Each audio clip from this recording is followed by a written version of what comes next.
Hey everybody. Yeah, this is Decided This, and I know it's been a long time since I made a video, but most of my videos are boring, so I don't think anybody gives a shit. And yeah, I know I was posting a couple of videos here and there. Where to start? First, you got everybody all bitching about Batwoman. Yeah, it's not very well written, and I can understand that. I mean, to me, it's an okay show. And I've seen all the episodes since it's streaming on CW's webpage. But, and yeah, I see this show has I mean, it's a mess. But there are some people who are complaining for obvious reasons, mainly due to not very good writing sometimes. And then there are people out there who are complaining for entirely stupid reasons. Like, they got this Batwoman thing out there and they're trying to replace Batman with a woman. I don't know what to tell you guys, but Batwoman was created all the way back in, I think, the 50s or near the 60s. And yeah, there was a Batwoman back then, as well as the original Batgirl who had a slash between Bat and Girl. So it was Bat slash Girl. I don't know why. And the original design of Batwoman was, how can I say this? Piss fucking poor. But she was only created due to the fact that there was. I don't know if you guys seen the film. It's called Dr. Marston and the Wonder Women. Uh, Guy who basically, you know, married to his wife, gets a an extra lover with his wife approving, and his wife having sex with her as well. Yeah, that actually happened. But during that film, there was this massive tank against comic books, and outing of comic books due to a novel called Seduction of Innocence. I think his name was like Frederick Wertham or something like that, a doctor, who basically fudged a lot of data and said that comic books were teaching children to kill and murder and do all sorts of things. Think of the um, Great Marijuana. I forget what the name of those black and white films, but the Great Marijuana Scare in which they would show videos of like little Timmy wanting to hit a marijuana, so he picked up a frying pan and bashed his mother's skull in just because he couldn't get a hit of marijuana. Yeah, that was a load of crap.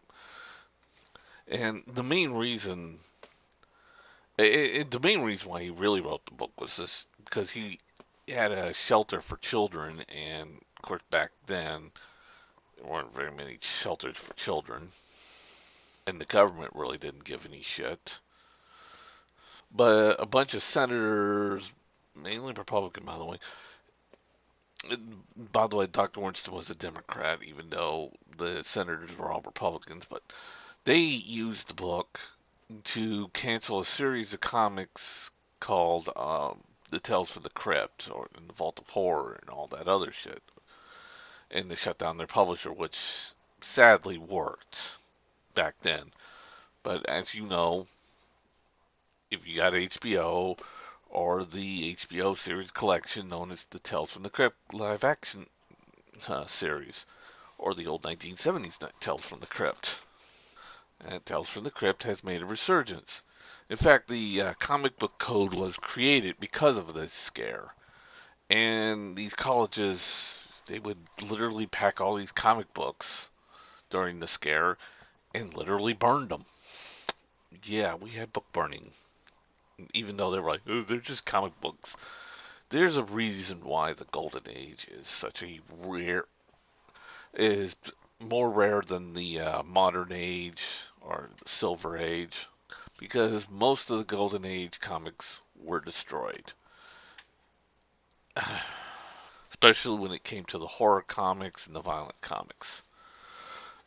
I mean, yeah, things didn't take a head with the Comic Book Code Authority until Black Panther was around.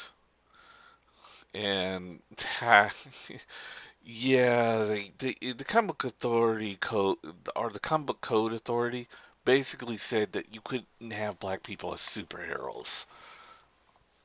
I wish I was lying about that, but that really did happen. Also, and the reason why the comic book companies lost their case was because the guy used the image of Batman and Robin, or Bruce Wayne and Dick Grayson lying in the bed next to each other for no particular reason whatsoever, and saying that it was promoting gay behavior. I'm not joking. That really did happen in the trials. But since this was, 1940s and 50s, shit like that happened a lot. So, Batwoman was created to say, okay, Batman's not gay. See, he's got a girlfriend. Even though he was, still flaunting around with Catwoman, that didn't matter. The image destroyed them, and the Comic Code Authority was pretty much all in power. They had no choice. And Batwoman's original design was pretty bad. A red-headed woman wearing a giant fucking a banana yellow costume. Not a banana costume, but a banana yellow. Just bright fucking yellow. The best color to hide in absolute darkness is a fucking color that literally shines through the darkness that anybody with two eyeballs could see.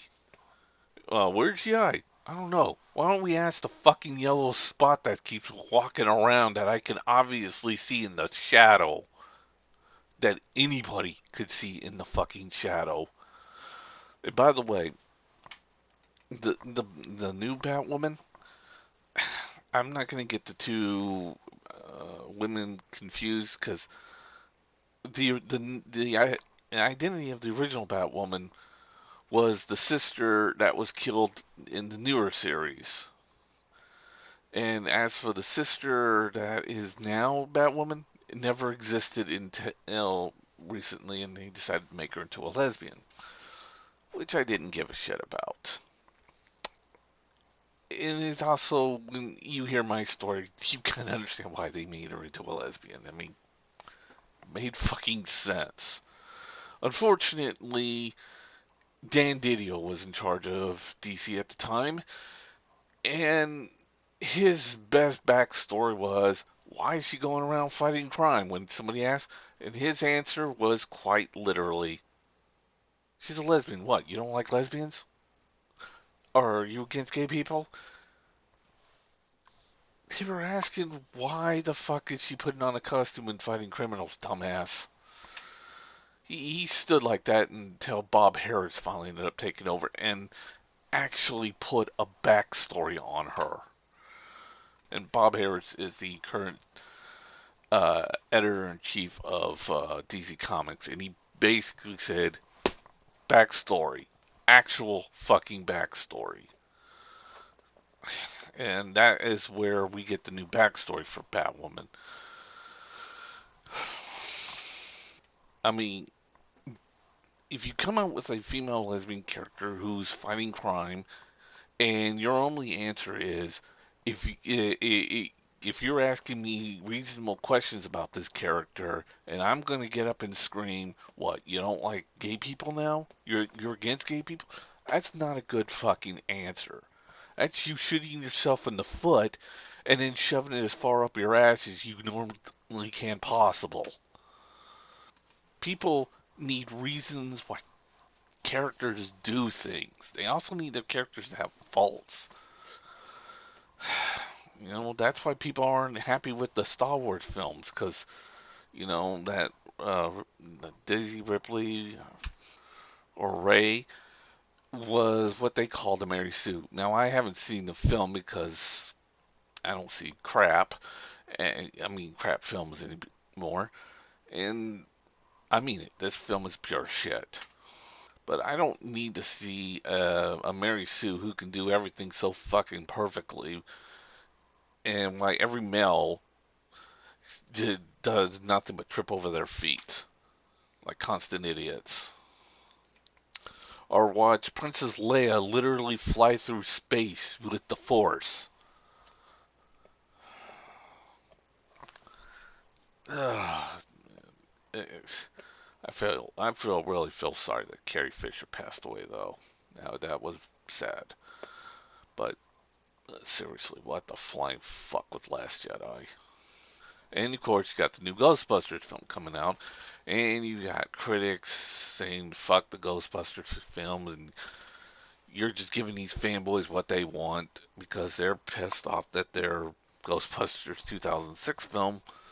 2016 film was a piece of shit and died. Now, I've read Amy Pascal. If you don't know who Amy Pascal is, she was the CEO or the lady running Sony at the time, and due to a movie called The Interview with and Kim Jong Un in South Korea, her emails got hacked and spread around, and she said some pretty fucked up shit constantly in her emails. I mean, it was pretty nasty. She didn't get even, and she wasn't even fired for the Ghostbusters mess.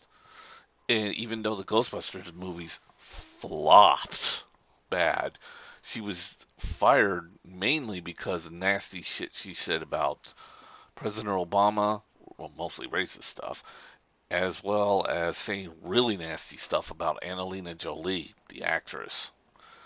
You know, and most of you who don't know, Annalena Jolie's mother had passed away from breast cancer, and she ridiculed her for that horribly. And I'm glad that Amy Pascal's gone, and her so-called big feminist film, even though she sat there and made fun of another actress's dead mother who died of breast cancer. I'm glad she got fired for this entire mess. Not for the Ghostbusters though, but for Angelina Jolie and President Obama. But that's even something I won't do. I mean, just making fun of somebody's dead parent who died of something that kills tons of women almost on a daily fucking basis, and you just sit there and listen to this woman saying screaming feminism and then make fun of another woman whose mother died of breast cancer is fucking this kind of a sickening fucking bullshit thing to do, and she got her ass fired for it. So long, Amy Pascal. You rotten fucking hell. Well, she's still alive, but there's a picture, if you guys ever look it up, of Amy Pascal trying to hug Angelina Jolie, and Angelina Jolie just giving her the look of, don't even fucking touch me, bitch. I'm not joking. It's a funny picture. The thing is, I'm not happy with the new Ghostbusters Afterlife commercial or trailer, or the route they taken, knocking, knocking off Strange Things literally by getting one of the actors from the TV show. I'm not mad at anyone on the movie or any of that shit. I mostly just blame Amy Pascal. She's the sole person who fucked this entire thing up. It was her batshit insanity that just started the ball for me. And I blame her for the whole mess. Because there was a better movie out there, and it would have been filmed by the original director of the first two films, Ivan Reitman, I believe. And I would have loved to have seen that film, but we're not going to see that film because Anne Pascal had shit conniption fit, and we ended up with that all-female shit Ghostbusters 2016, and now we got this film. But I am happy to see that they're keeping the continuity of the original films, and they're not turning this into, their own universe. And I am happy to hear that the original stars are going to reprise the roles, the ones still alive. But I will say this: Afterlife trailer, Ghostbusters Afterlife, is significantly way, way more better than whatever the fuck the Ghostbusters 2016 film or in trailer was. Fuck that movie. Fuck the Ghostbusters 2016 film. That thing was shit. Fuck you, Amy Pascal. See ya.